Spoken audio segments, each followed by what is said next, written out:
The host of the No Spin News, which can be seen right here on the First TV at 8 p.m. every weekday, and author of the upcoming book, Killing the Mob, The Fight Against Organized Crime in America, Bill O'Reilly.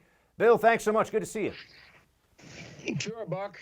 How are you? Okay? I'm all right. You stayed awake for it, so did I, so I feel like at least we put in our time. What'd you make of it? I had a hard time staying awake, I got to tell you. I'm an old guy, and Holly the Terror Dog collapsed. It was the most boring political speech I've heard in years. Yeah. And I'm not saying that with any rancor toward Mr. Biden. It was just so dull.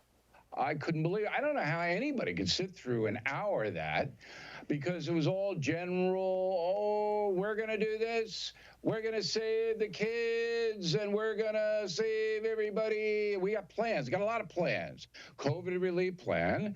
They got the America Jobs plan, the infrastructure plan, the family plan, and it all adds up to $6 trillion, which, of course, the country doesn't have. Not enough billionaires, as Bernie Sanders might say, to even come close to paying for that. But he's not going to raise anybody's taxes making less than $400,000. So are you going to run up that kind of a tab? $6 trillion that you don't have? Nothing is explained. It's, we're going to do this. We can do it. The future belongs to America. And I'm going, where am I? In a boring political science class in high school? Am I back there? Because that's what it was. It was just gibberish. What do you think is the most likely place of all the things he laid out? I mean, I think there are some that are just non-starters. I think most folks on the right would see it that way. An assault weapons ban, not going to happen. I mean, you're not going to get Democrat senators. A few of them are not going to go along with that. There's some places where it just seems like it won't. Where do you think they might actually run this thing all the way, though? Well, I think there can be compromise on things like Medicare, negotiating with drug companies to get the prices down. I'm for that. I think that that's possible, and that should be included in any kind of package of spending on domestic front. But, you know, look, Mr. Biden lives in a world of his own, a lot like Donald Trump. And that's one thing they have in common. Both of them lived in their own world, all right? And no matter what you said to President Trump, you weren't going to get him out of that world. And no matter what you say to Biden, you're not going to get him out of his world. I mean, he told the biggest whopper that I've heard this year at the end of his speech when he said, you know, Barack Obama put me in charge of finding the root causes of illegal immigration down in El Salvador, Honduras, and Guatemala. And we were doing it. But then Trump came in and just ruined everything. That is the biggest bunch of hooey. And all you have to do is look at how many thousands, hundreds of thousands, I think it got up, of deportations there were under the Obama 8 years of Barack Obama. He broke the record. He leads the league in deportations. Yet Biden's telling the American people, I solved that thing, and now we're going to send Kamala down. She'll resolve it. We're not going to have any of this. I mean, I'm sitting there going, you know, and see, Biden, I really believe this, Buck, doesn't know what he's saying. He knows what he's reading. But he knows what he's reading. He doesn't seem to have, for a guy who's been in politics, I believe longer than I've been alive, he's been in elected office, he's a guy who doesn't seem to have a political core, really. He just gets up there and mouths the preferred slogans of the Democrat left. He's always been a party guy to go along with the party, but it's worse than that now.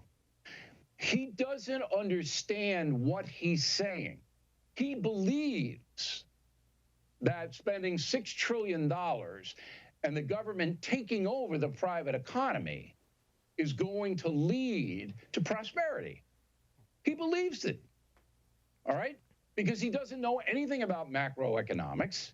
He doesn't know anything about if you run up a debt and you tax corporations and the affluent up to here, they're going to pull in. They're not going to hire as many people.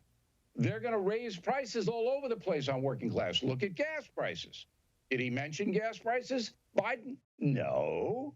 Did he mention grocery prices? No. Because he doesn't even think of these things. This frightens me. What I do you don't think about? believe he has control over the process.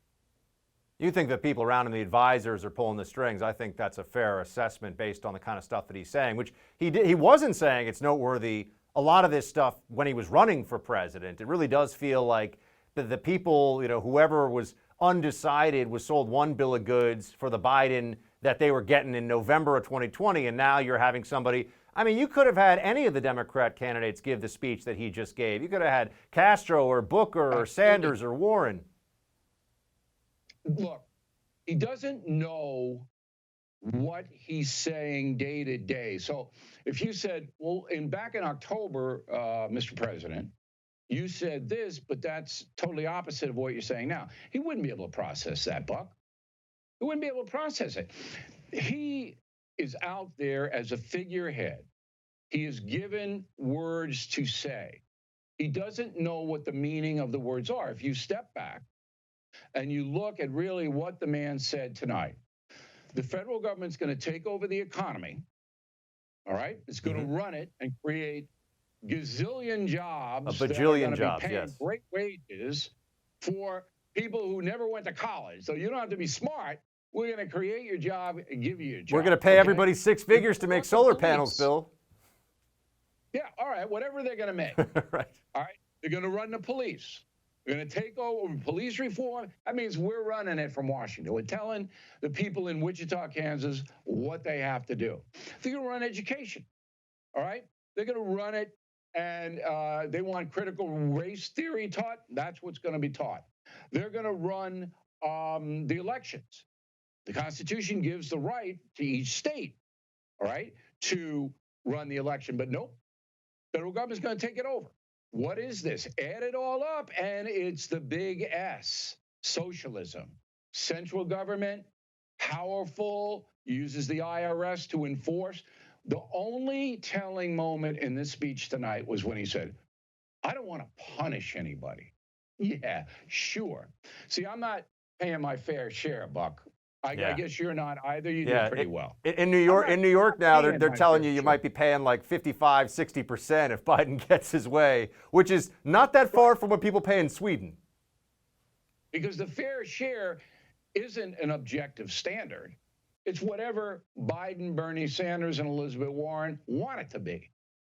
What do you think about the optics, Bill? By the way, in that room, it's all empty.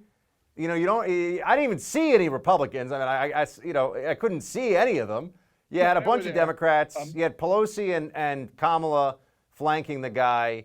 It just felt, they got their masks on, even though they're all vaccinated. It feels like this was a rally for the one-party state. No, it was a communication to the American people, very few of whom watched it, I can tell you, all right? You'll see the ratings tomorrow. But it was a communication that said, if you vote Democrat, we are going to give you stuff. We're going to take things away from O'Reilly, from Amazon, from everybody. And we're going to give you stuff. As much stuff as we can cram in, we're going to give it to you. That's how socialists get elected. And that's what the promise was. There were Republicans, Cruz almost fell asleep. McConnell looked like he was sitting on a nail.